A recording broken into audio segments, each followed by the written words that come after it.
It's just a wealth of knowledge. And those are skill sets that I feel like in future generations will slowly get lost. And myself, my wife, and my sons are learning these things of how to create your own things. And again, I circle all this back around to creating your own economy.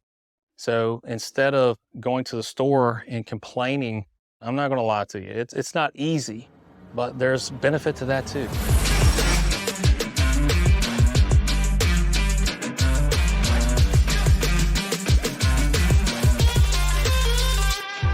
Hey folks, Michael Lush. Welcome to the Replace University podcast. Today, we're going to be talking about creating your own economy, but a little bit different than you would think. Today, I'm going to be talking about homesteading. So buckle up. So recently, when I say recently, a year and a half ago, we purchased what used to be a working cattle farm. It's 90 acres, an hour outside of town. It's got probably 20, 25 acres of pasture land and fencing and barns that we have now improved upon. But it's also got the remaining balance of those acres is woods. So it has timber value, also has hunting value. So we looked at it because we just kind of see the world going in a different path, probably one that some would view as scary. And I hope it doesn't. I'm always the eternal optimist, but that's fine to be an optimist, however, being prepared. And that's kind of where we're at with things. But it's also, we wanted to have a different lifestyle for our kids. You know, we did the whole subdivision golf cart community thing and been there, done that, got the t-shirt.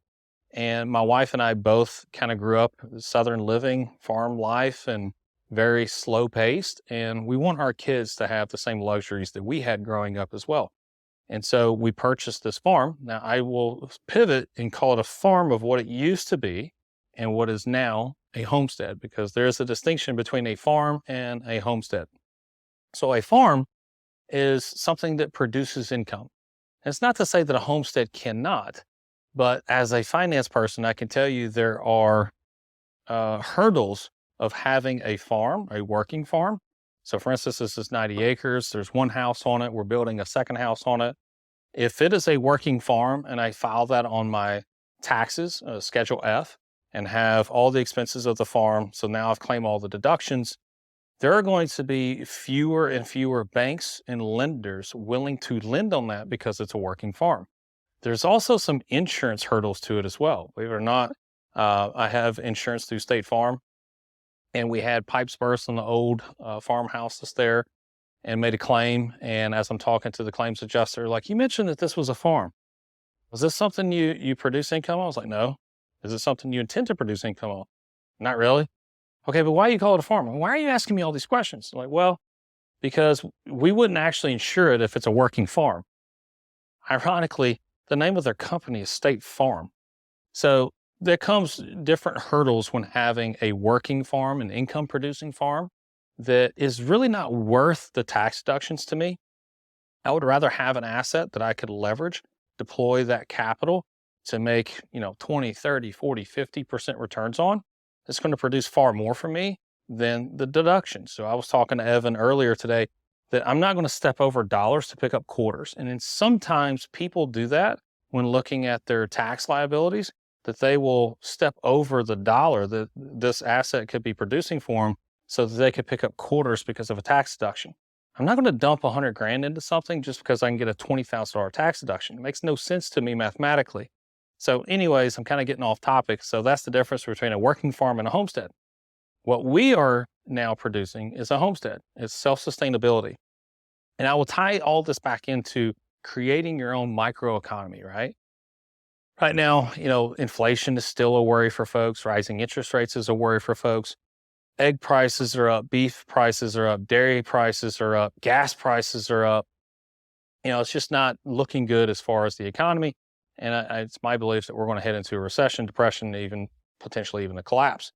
So we are creating not just something that is self-sustainable, but along the way, we're creating a skill set that could be extremely valuable for future generations to come. So, not only is it the land, but, we've renovated a barn. We have acquired cattle for different types of cattle. So we've got beef cattle, but we also have dairy cattle. Um, so now we can produce our own dairy. Like for instance, one brown brown Swiss cattle will produce 3 to 6 gallons of milk per day. Per day. Yeah. I'm looking forward to milking. Yeah, can't wait for that. So, anyways, 3 to 6 gallons. That's a lot. And we don't even drink milk, but we can create our own butter. All of the things that you can do with dairy that my wife would know more about than I do. But that's one of the reasons why we acquired the cattle. Also, I'm a big meat eater. I'm going to switch eventually hardcore to the carnivore diet. Haven't done it yet. I keep saying I'm going to, and I haven't. So I just need to take the leap and actually do it. But we go through lots of meat. I have 5 boys and myself. We all love to eat meat. We all love to deer hunt. We eat venison. So it is truly self-sustainable because not only do we have the beef, but we also have a plethora of deer to hunt that also provides a lot of freezer space of meat, venison, getting into elk as well. We don't have elk in Tennessee. Well, technically we do. Yeah, we do. Actually, they're native to, did you know this? They're native to Tennessee. They're coming back. Yeah. Well, actually, they were native to Middle Tennessee as well. Same with buffalo. Did you know that? Yeah, buffalo was native. So anyways, getting all past. So that's what the beef in cattle are for, is dairy and beef. We also have different types of chickens for different reasons. So we have egg-laying chickens for eggs. So I think last stat was egg prices were up 18%, and not for us. We invested in the chickens, which is very minimal cost. We probably have 40 chickens. We have another 30 more coming for a different reason that I'll talk about here in a second. But we have egg-laying chickens, so we are swimming in eggs to the point where not only do we have enough eggs for us, but we have enough eggs for our extended family too. So we're gifting these eggs. Now, we could take it a step further and say that it's all organic. We could take this to the local farmer's market and sell these eggs, right? So I'm also teaching my sons about economics along the way too. So we have that. We also have 30 birds coming today. Last night I was up until midnight building a chicken tractor for these meat birds coming. So these chickens will only be for meat. So we'll have 30 of those. We also have turkey, because who doesn't want a couple turkey on Thanksgiving and Christmas? We got them when they're chicks. Instead of buying $60, $80 organic turkeys, I'm raising the turkeys, and we will eventually butcher the turkeys in October, and we'll have our Thanksgiving and Christmas dinner provided because of the homestead, not the farm. We have goats. So we have 7 goats that you could use for dairy as well, goat milk. But I look at it as I have farm equipment, but I also have limited time. I'm here in the office a lot and I'm not out at the farm as much as I would like to be. So the goats do all the work for me. So I will put a parcel where I want them to, what I consider goats. Goats are bush hogs, right? If you know what a bush hog is, not Southern like me, it's that component that goes on the back of your tractor, and it's not going to be a finished cut. And actually, they have those too, but it's going to cut the grass down and the brush down and all that. Well, goats will eat anything from 5 foot and below. Everything, small trees, briars, grass, you name it, they eat it all. So I can take these 7 goats, and there's 7 now, until one gets pregnant, and then we'll have more and more and more. But I can put them in an area, in a matter of maybe 2 months, they've cleared out all of the underbrush. They eat everything. Not to mention, it's just a lot of fun that my boys get to do, going out in the goat field, playing with them like they're pets, and watching them jump up on things and run away from the kids and whatnot. So there's that intrinsic value as well. What else have we got? Livestock guardian dogs. So we got to keep them safe. Well, I'm not going to be standing watch, walking around the fence with a shotgun every night. So we have livestock guardian dogs that patrol the fence line and keep the animals safe. What else do we have? I mentioned, guineas. We have guineas. So guineas are a little annoying, but they're very loud birds. They're basically nature's alarm clock. So anything that comes close, you're going to hear the guineas going off. If you're living nearby them, not so great, but if you're not living directly on top of them, they're great. They're nature's alarm clock. But guineas will eat 4 times the amount of ticks, bugs, and mosquitoes that chickens will. And they also produce eggs. Guinea eggs are amazing and delicious. And again, all this is organic. We also have ducks. Ducks are very, very messy, and they stink. My goodness, do they stink. I think they're worse than chickens. But duck eggs, not to mention, I love a good pan-fried duck breast. It's actually better than a medium rare steak, in my opinion. So, all that to say, this is completely self-sustainable. We're also on a property that has 2 creeks and 2 springs, 2 natural springs. So we've got plenty of water source as well. So it is something that we are utilizing to not only feed our family. Oh, I forgot the garden. My wife has a massive garden and greenhouse. I would say acre and a half garden. It's beautiful, bunch of raised beds and beautifully designed raised beds with cobblestone in between them all. It's a nice cedar greenhouse where she preps the plants, and she's eventually going to move into what's called tunnel gardening, where you can garden all year long, even in Tennessee. So that's all of our vegetables. There's nothing that tastes as good as an organic, ripe on the vine tomato. Even the color is different than what you see in the grocery store. It's just entirely different. And again, we're swimming in those too. If I want a tomato sandwich or I want to have a turkey sandwich with tomatoes on it, I go out to the garden, pick a nice red, ripe tomato, slice it up, put it on my sandwich. Didn't have to go to the grocery store. My property is my grocery store. But the other benefit is all of the things that we have to do. It's a lot of work. You know, the garden is hours upon hours of work. My wife, every time we're out there, that's her passion. That's what she likes to do. She's doing that. She's learning so much by gardening. And then, you know, who's following in her footsteps? The 2-year-old is following her out to the garden. He follows Mama everywhere she goes. And then my 6-year-old's doing the same thing, helps out in the garden. She's teaching them, you plant this one here because this other plant thrives off of this, and you put this one over here because these don't really work well together. All of those things. The quality of the soil. So we ran out of soil in one part of our garden, so I went to a neighboring town to get some topsoil, and I used my tractor to put it in some of the beds. And it's actually a very long bed that's probably 50 or 60 feet long. No, it's longer than that. It's probably 80 feet long. And you can see a clear line of the dirt I used on the property because it used to be a cattle farm, right? So we cut in a road to a new house. And so there was a lot of topsoil up on the hill. So I went up there when we ran out of dirt and used that. So there's a distinct line between store-bought topsoil versus the soil that came from my property. This part is thriving. This part, barren desert, not growing. So there's a lot that goes into the soil, the grass. Is it being fertilized? Is it being limed?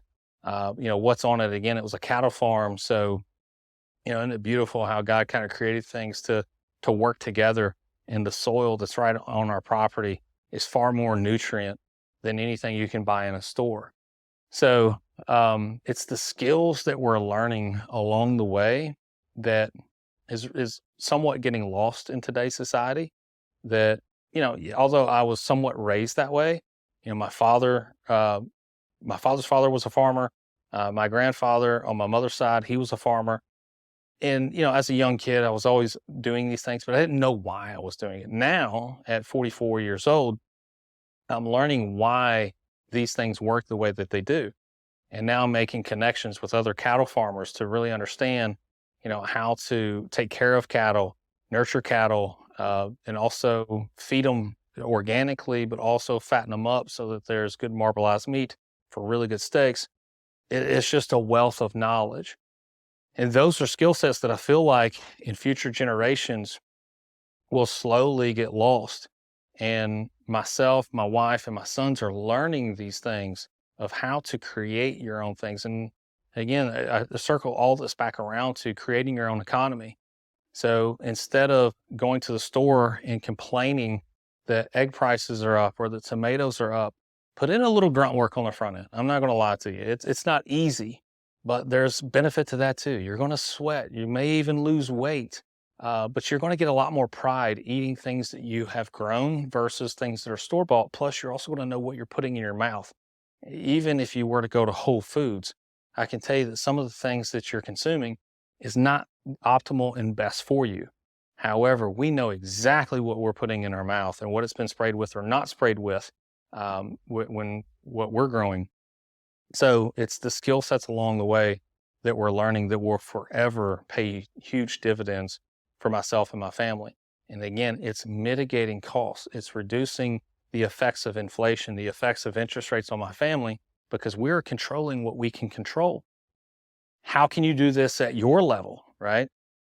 Let's say you live in a subdivision, but you're on a quarter acre. That's still plenty of room for you to have a couple raised beds in the backyard and have your own garden. Is it enough to have cattle? No. But you could actually go in with neighbors to buy a quarter share or a full share of beef cattle, and it could be organic. And now you've got a plethora of beef. Instead of having to go to the grocery store, you've got a cattle that you and maybe two other neighbors have butchered, and now you're storing it in your freezer. So there are ways to mitigate costs there. Same thing with eggs. You could go to a local farmer's market to get organic eggs from direct from the farmer as opposed to going to the grocery store. Because where do you think the grocery store is getting their organic eggs? Usually from that farmer. That's at least where they should be. Or is it something that's mass produced that has tons of steroids and chemicals pumped into these chickens I was talking to a farmer the other day because we're on the hunt for hay. It's my property, my cattle are eating my hay. And again, I only have 25 acres of pasture land, the rest is woods. So I need hay for the winter. And we're calling around asking other farmers if they have hay rows that they will sell. The answer is yes, they do, because it's midsummer right now. If it was October, none of them are going to have any to sell. But we're asking if they've been sprayed. And we've had a couple that would say, no, it hasn't been sprayed. But has it been fertilized? Yeah. And I even had this comment. Well, you're not eating the grass. The cows are eating the grass. Okay. Well, if I'm going to eat the cow and the cow eat the grass, you don't think that passed through to me? Absolutely. How many of you are going to sign up if you had 10 water bottles, right? Lined up. And you said, okay, only one of them has a little bit of fertilizer in it. Go ahead and pick one to drink. Is anybody going to drink? The answer is no. Those chemicals are going to pass through to the cattle and then eventually on to you. So we wonder why we have heart disease, increased cases of cancer and inflammation. It's because of the things that we're putting in our food system. So we're controlling what we can control. We're becoming healthier. We're eating organic, locally grown produce, beef, chicken, eggs, etc., from our farm versus store-bought. And again, we're left with all the skill sets to constantly reproduce this year over year over year. And we don't have to feel the full effects of inflation, rising interest rates, and a down economy. So hope this helps. Take care. God bless.